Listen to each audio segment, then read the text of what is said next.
Maging si dating Vice Presidente Leni Robredo na tumatakbo sa pagkaalkalde sa Naga, oras din ang inantay sa botohan dahil sa mga pumalyang ACM. Ang sitwasyon doon, tinutukan live ni Salima Refran. Salima. Alam mo, Vicky, eksaktong alas 7 ng gabi nagsara ang clustered precinct number 5 dito nga sa Julian Meleton Elementary School.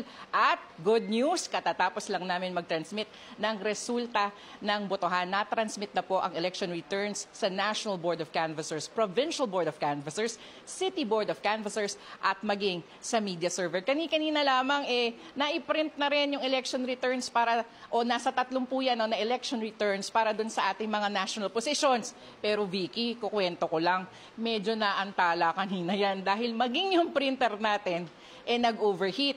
Pagkatapos nun, Vicky, naipaskil na yung ating mga election returns dito sa classroom na ito. Kanina nga, Vicky, sari-saring aberya yung naranasan ng Naga City sa unang paggamit ng automated counting machines. Maagang lumabas ang mga Nagenyo para bumoto. Sinamantala ang early voting para sa mga senior, PWD at mga buntis. Unang natapos bumoto sa Naga Science High School ang 69 na taong gulang na si Lola Lorna na kasama pa ang apo. Ay kailangan magboto tayo kahit tayo mga matanda na, mga senior para may partisipasyon pa rin sa gobyerno. Sa Julian Meleton Elementary School, maaga ring bumoto ang senior na si Rufina Tamayo. Ayaw ko na magkipagsiksikan, mainit. Baka atakihin ako.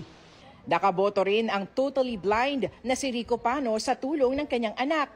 Nireview niya ang kanyang mga boto sa pakikinig sa audio feature ng ACM sa pamamagitan ng headset. Pinarinig naman sa akin kung talagang tama yung binutuhan kong mga kandidato. Sana yung mananalong kandidato kung yung pinangako nila, sana tuparin nila. Pero hindi pa man nagiinit ang botohan, unti-unti nang pumalya ang mga ACM sa Naga Science High School. Ang isa, kahit bali-baligtarin ang mga balota, iniluluwa pa rin ng ACM. Pag gusot po yung balota, hindi masyadong tinatanggap ng machine. Kaya dapat maayos lang siya. Kaya ang balota, inuunat bago ipasok sa mga makina. Hindi rin tinanggap ang balota nang lumabas ang scanner dirty prompt sa screen na agad namang nilinis ng technical support staff. 4 na beses namang nag-paper jam o nagbara ang balota sa isang presinto. Dahan-dahan hinihila ang balota hanggang sa matanggal sa pagkakabara.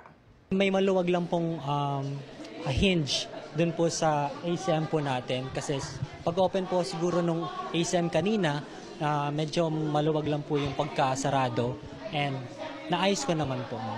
Kahit agad nare-resolba ang mga aberya, naapektuhan na ang bilis ng botohan sa pagdating ng mga regular voter. Maging si dating Vice Presidente Leni Robredo, oras ang hinintay sa pila para makaboto. Usual naman siya nangyayari.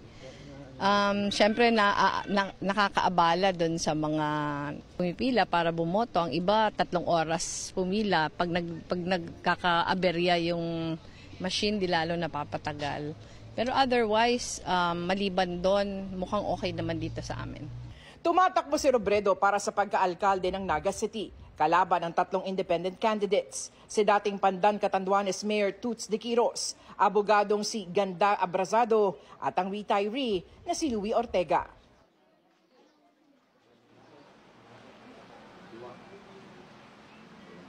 Vicky, 7 yung clustered precincts dito nga sa Julian Meleton Elementary School sa Naga City. At kapapasok lang na balita, doon po sa kabilang clustered precinct, nagka-aberya po sila. Pero hindi po yan doon sa transmission, no? Doon po yan sa printing naman. Nagkaroon daw po ng paper jam doon sa kanilang thermal paper. Pero sa ngayon, inaayos na daw po yan. Yun muna latest mula nga dito sa Naga City. Ako po si Salima Refran. Nakatutok 24 oras sa eleksyon 2025. Maraming salamat at ingat kayo, Salima Refran.